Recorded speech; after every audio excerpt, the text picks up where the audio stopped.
because Josh Allen's just a step down in just about every category. 21-year-old, 6'4", 230 pounds, has an absolute missile attached to his right shoulder. This kid can manipulate safeties with his eyes about as well as any quarterback in this class. Whenever he's dealing with Drake Maye, talking to Drake Maye, watching the film of Drake Maye and what he's going to prove in the pro day on the board and also throwing around for people, is he is very similar to Andrew Luck.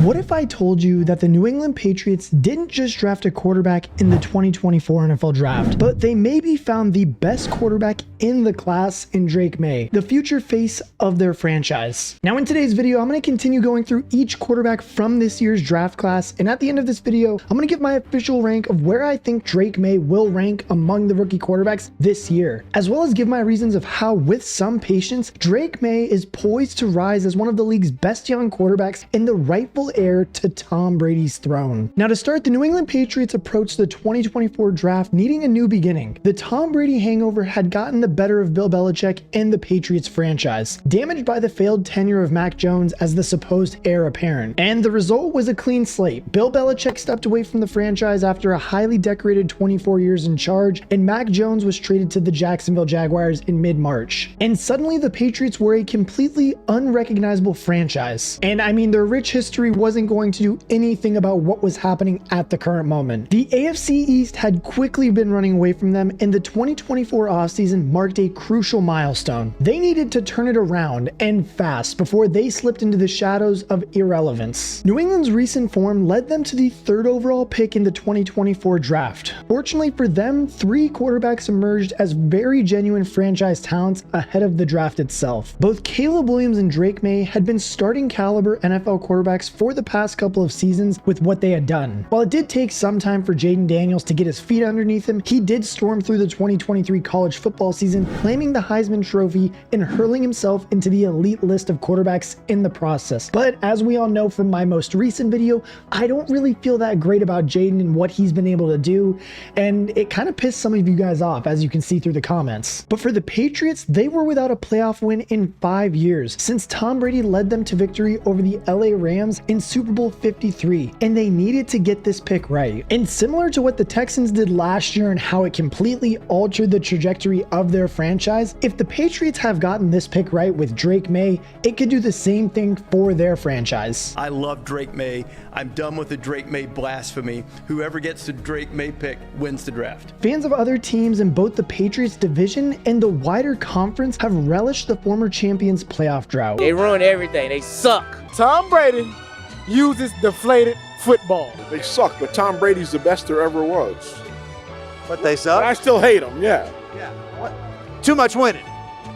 Too much sucking. In the past 5 years, they've missed the playoffs 3 times and suffered a first-round exit in the only 2 seasons they made it to the postseason. Adding Drake Maye changes all of that, and with immense momentum he brings into the franchise, it's time to begin rebuilding. And I get it, while Caleb Williams will surely succeed in Chicago, the circumstances on his arrival are entirely different than that of Drake Maye's. Chicago has been building in anticipation of a franchise quarterback's arrival, making life a little more comfortable for the number 1 overall pick. And I know this is going to piss some people off when I say this, but Drake Maye's NFL trajectory that he has could possibly surpass that of Caleb Williams's if he does pan out how he should. I mean, Maye by far had the best arm, natural throwing talent, and prototypical size for an NFL quarterback. One of the things that North Carolina's offense did, probably too much, was try to take shot after shot after shot. And Drake Maye was consistently willing to do that. He's an unreal athlete, again, like all these guys are, but his ability to throw the football down the field accurately versus both zone and man coverage is what allows him to be such a big play type of hunter at quarterback. He had the comps compared to what you would think Andrew Luck or even a Trevor Lawrence might be. Maye is poised for long-term success. He is by far the superior choice. I've told anyone who'd listen that I really do think he should or could easily be the top pick in the whole draft. I do think he's really special and has a chance to really play great football for a lot of years. As I said before, he's 6'4" and 230 pounds. With exceptional mobility for a player of his size, he glides across the field, effortlessly controlling the game from the pocket, yet able to improvise and make plays on the move when needed. It's going to look like there's nothing wrong with them. I think when you talk through He's going to be a better pro than college player. His size, his athleticism, the way he moves, like he to me is already like will be in a class of just physically talented, and then also like size, ability, how he sees things to Herbert and Mahomes and Josh Allen. Those guys that are like every bit of 6'4" to 6'6", run crazy, see it well, insanely competitive. Like he's gonna beat like that. He's checking all of those boxes. And look, I know a lot of you guys and even a lot of people that have been talking have been saying that Drake Maye has very bad footwork and just mechanics overall. But the thing is once he gets in there with an NFL staff, all of that could change. Like, I mean, Drake Maye is going to be set up from success from the get-go. And if they coach him up, he could have a ceiling of even Josh Allen too. Like, look at his build. When Josh Allen came into the league, he was nothing but just raw talent and had very similar attributes to that of Drake Maye. I wouldn't be surprised if the Patriots go the same way that the Buffalo Bills did with Josh Allen. And don't get me wrong, I know that Drake Maye's 2023 season was pretty watered down compared to his 2022 season, which is where we really saw him break out. In 2022, Drake Maye threw for 4,321 passing yards and 38 touchdowns, while helping the North Carolina Tar Heels to the conference title game against Clemson in a tightly contested bowl game against the Oregon Ducks. During that season, with Josh Downs as his #1 target, Drake Maye had some of the most impressive games in UNC football history. He took over as the starting quarterback at UNC following the departure of Sam Howell, and it took him just one start to win the hearts of Tar Heel fans faithful. The 5-star recruit from Charlotte came into his first start and threw for no less than 5 touchdowns in a 294-yard performance against Florida A&M. And look, by week 4, he had thrown for 11 touchdowns and just 1 interception, while averaging over 300 yards a game. And of course, the critics claimed that they needed to see it against a powerhouse program, so the week 4 matchup against Notre Dame drew significant interest from eyes around the country. And what was Drake Maye's response? Throwing for 297 yards and 4 touchdowns with another 66 yards on the ground. Now, don't get me wrong, the Tar Heels did not win that game, but there wasn't a single doubt in anybody's mind after that game that Drake Maye was the real deal. He'd go on to claim the ACC Player of the Year award that season, as well as earning all ACC first team honors in what was his first year with any real level of playing time. He threw for 3 or more touchdowns in 8 games, and going into the 2023 college football season, his name was at the very top of many scouts' lists. And unfortunately for everybody except the Patriots, Drake Maye's 2023 season didn't surmount to what 2022 was, but that almost helped the Patriots out in landing him at the 3rd overall pick instead of letting the Commanders pick him up at 2. And one quick thing before we start, I wanted to celebrate the recent success of the channel of hitting 13,000 subscribers. So to give back to you guys, I wanted to do a giveaway, and the winner will either get a signed mini helmet or jersey. To enter, simply join the Discord by using the link in the description, as well as following me on Twitter. I highly recommend joining the Discord. We are going to be doing watch parties with little mini giveaways during it all NFL season long, as well as a fantasy league to win some big money too once it gets closer to kickoff. So I'll see you guys over there, but for now, let's get back to the video. One thing that I don't think helped either is that his preferred target, Josh Downs, had gone to the NFL playing in Indianapolis, but Maye formed a new relationship with Kent State transfer Devontae Walker, and some of the guys elevating their roles at that UNC from the previous season. As I said before, Maye's numbers did dip a little bit to 3,608 passing yards and 24 touchdowns with 9 interceptions, but I mean, like, that still is a respectfully good stat line for a quarterback in college, but it's just not good enough on paper to be the #1 overall pick. And even when you look at the stats, he had 70 less attempts to throw the ball, so that's also why we see a little bit of dip in the yards as well. But again, he did a great job with production on the throws that he was given. Caleb Williams quickly became the glamorous pick and the guy drawing the most comparisons to the likes of Patrick Mahomes, which is the prototypical quarterback that everybody wants on their team now. A guy that can extend the play as well as being able to throw the ball from the pocket, which I think Drake Maye can do just as well as Caleb Williams. And like, don't get me wrong, Caleb Williams is touted as a generational talent, and there's almost no doubt doubt he's going to be great in the NFL. He's got a good group around him. Ryan Poles has done a good job in rebuilding the Bears franchise, and it may signal a real turning point for them after many, many years of suffering. But still, even after Caleb Williams, I truly do think that Drake Maye in the long run is going to be a better pick than that of Jayden Daniels. And look, he's got all the tools you want in a quarterback. As I said before, if the New England Patriots coaching staff can groom him the right way, like the Bills did with Josh Allen, this dude could be a legit threat in the AFC. And fortunately for Drake Maye and the Patriots,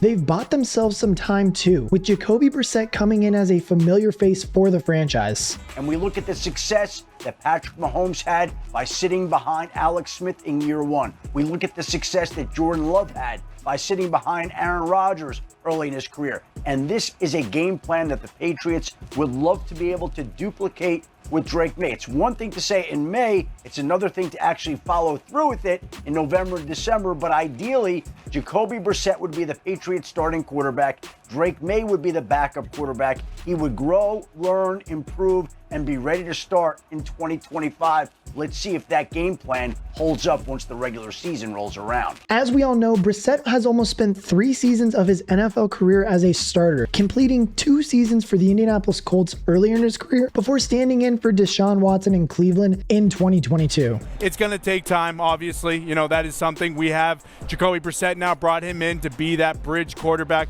Very understood from Jacoby as well. Couldn't be more excited about that. And while Jacoby Brissett's not going to be a guy that leads the Patriots to the playoffs, he's going to be a guy that can kind of build a relationship with Maye, show him the ropes, and kind of be a good mentor for him to learn the NFL. On the other side of that coin, though, there also is the fact of maybe wanting to just start Drake Maye right away. But one of the biggest benefits that I think Drake Maye has is one that McCarthy has also, is that their offensive coordinators both have plenty of play action in their schemes, in those West Coast schemes, and even showed them at the combine. Alex Van Pelt comes over, offensive coordinator. He's got shades of this Shanahan and Sean McVay and Gary Kubiak tree. So I do like that. I just don't believe that that's a place where you rush the quarterback play early on. The offensive coordinator for the Patriots now, Alex Van Pelt, has been the offensive coordinator for the Cleveland Browns for the past 4 seasons. But prior to that, he had a history as a quarterbacks coach with Aaron Rodgers in the Green Bay Packers, as well as the Cincinnati Bengals. Maye sat with Van Pelt and watched a little of Aaron Rodgers' film during their visit at the draft combine too, and it wouldn't be unrealistic to expect that maybe Maye's ceiling is even being given that makeup of an Aaron Rodgers type of quarterback. I mean, look, Drake Maye, he's got the arm and the decision making. He is raw, as we said before, but he could develop as Rodgers did. Because I mean, when Rodgers came into the league, he was pretty raw himself too. And I'm sure if Drake Maye develops into anything close to what Aaron Rodgers did, I'm pretty sure Patriots fans would no doubt be ecstatic about it. And I think one of the largest factors that we saw when Mac Jones was the quarterback of the Patriots that Drake Maye has plenty of is leadership. Mac Jones had none of that when he was the quarterback of the New England Patriots. Jones was always a joker, a class clown, and while it might work in college, he wasn't respected in the locker room with the Patriots. But then this story came out also that Bailey Zappi wasn't even watching film with the quarterbacks due to the toxic level that Mac Jones just had. Here's a quote from Albert Breer on Mac Jones in regards to his relationship with Bailey Zappi. He was well liked early on, but over time lost support in the building. And the quarterback room he was in the last 2 years got toxic to the point where Bailey Zappi, as a rookie, sometimes watched tape in the receiver room. Like, I mean, that can't happen. And that sort of reputation will lead to a hasty exit from the National Football League, particularly from the team's quarterback. And as I said before, Drake Maye will not have that issue. The kid has an infectious joy around him, always smiling, and will quickly earn the respect of the players around him. The only problem now is the need to elevate the talent of the Patriots offense in order to make the team a challenger. And as I said before, it's not something that we see frequently happen in the NFL anymore, but maybe the Patriots could sit Drake Maye to let him develop so that way he's just not getting injured with this not really talented roster they have around him. That lack of patience and winning often forces teams to play their new rookie quarterbacks before they might even want to. I mean, look at the Miami Dolphins. They did it with Tua before benching him again amidst a messy rookie season. At all costs, New England should try to avoid that, and it's also something Aaron Rodgers endured in the early years of his career. And now, don't get me wrong, I know a lot of people in the comments are going to jump down there and say, well, it's not the same as sitting behind Brett Favre, and I get that. Jacoby Brissett isn't Brett Favre, but it's another veteran that it's good to sit behind him. And it's without a doubt, Drake Maye needs to polish up his footwork and mechanics if he wants to be successful in the league. And not only that, but on top of it, the Patriots need some decent pass catchers too. Like, those two things go hand in hand and both could come together next season in 2025. Like, I don't really think anybody is expecting the Patriots to make a big playoff push this season anyways, so why not let Drake Maye sit behind Brissett just to see what happens? Like, if you're just looking around what the AFC East has, they are all far better positioned right now, with the Miami Dolphins looking prepared for another shot at the postseason, and the New York Jets running it back with Aaron Rodgers, hoping for more than 4 snaps this time around. New England, they're just not in that category yet. For now, the offense is built around Juju Smith-Schuster, who underwhelmed in his first year with the franchise, as well as Kendrick Bourne, promising young receiver Demario Douglas, and of course, this year's rookie Jayden Polk. And I really think that Polk and Maye could hit it off if they do decide to start Maye this year. They could form a dynamic duo and emerge as the team's long-term wide receiver 1 in Polk. Despite possessing similar skills to players like Malik Neighbors, Polk has flown under the radar, playing in a Washington offense with numerous offensive weapons. Given the chance, Polk has a tremendous upside and could easily become QB1's favorite target at Foxborough. Javon Baker, who they took in the 4th round too, has plenty of pop to offer too. And in time, this offense with pieces coming in together from the 2024 class could be going places. And now the other reason that I'm going to give right here is I think what they should do with letting Drake Maye play this year. I really think that letting him play this year would allow for him to develop those relationships not only with the wide receivers, but just the offensive unit as a whole, which is what they need right now. Like, really letting him just try to grow that relationship with the Patriots wide receivers would be a big step into letting them figure out what they're going to do in 2025 and really make that push next year. And look, as I said before, the guy that I really think he comps out to is Josh Allen. And it worked for Josh Allen in his rookie season too. Like, in Josh Allen's rookie season, it was pretty brutal. I'm not even gonna lie. It was just a pretty brutal rookie season. But then in year 2, he came back, they refined all of it out, they got him some receivers, and now he's a top 5 quarterback in the league. Like, I mean, the dude is now a key thorn in the side of the Patriots. So if it works, why not follow a similar style in New England? Like, it goes without saying that the Patriots' new head coach, Jerod Mayo, is well positioned to guide the Patriots into a new era. He's been around the program for many of their successes, spending his entire playing career on the team, and has been on the coaching staff since 2019. It'll be his job to command the defense, which has brought back most of its talent from the 2023 season. They definitely have gaps to fill, but are likely just one offseason away from putting the final pieces in place to challenge in the postseason once again, undoubtedly forcing a collective groan from fans of just about every other franchise to see them back in the postseason. Drake is as good as advertised. He's an excellent player. And in a lot of ways, this reminds me of this narrative that was started last year around CJ Stroud. I didn't understand it then, and you look at what CJ Stroud was able to do in his rookie season with the Texans, and you're like, well, what was all of that, smoke screen and fluff around the draft process? Well, that's what it was. It was a smoke screen, and it was fluff.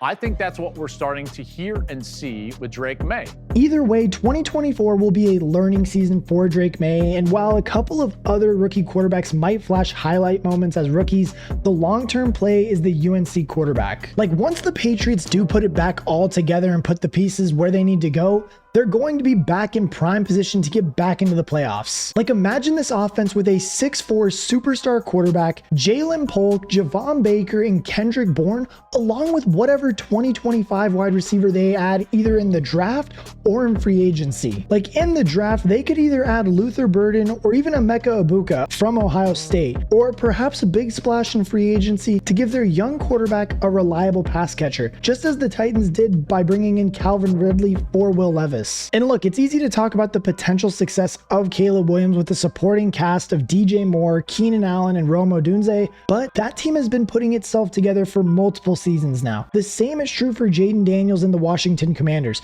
who already have Terry McLaurin in a place as a reliable target for the rookie quarterback. And look, 12 months from now, New England is going to be ready. They're going to be willing to spend a bunch on offensive firepower to help Drake Maye out. I mean, after all, he's the guy they've enlisted as their heir to Tom Brady's greatness. Overall, though, I think my official prediction, though, is I really do think if Drake Maye can get the proper coaching and work out all of the kinks, he will be the second best quarterback in this draft. Again, I can't say it enough. I really do think that he comps out to Josh Allen. And as we saw Josh Allen in his rookie year, it wasn't great. He needed work. They did it in the offseason, came back in year 2, and now look at where he's at. And as I said before, again, it might take a year because of his supporting cast, but that was also what everyone said about the kid the Texans drafted last year. But again, time will only tell. Maybe the kid can put the team on his back and the Patriots somehow become a 10-7 team that make the playoffs like the Texans did. I don't know, though. I don't really think that that's possible, but we'll see. Before that, though,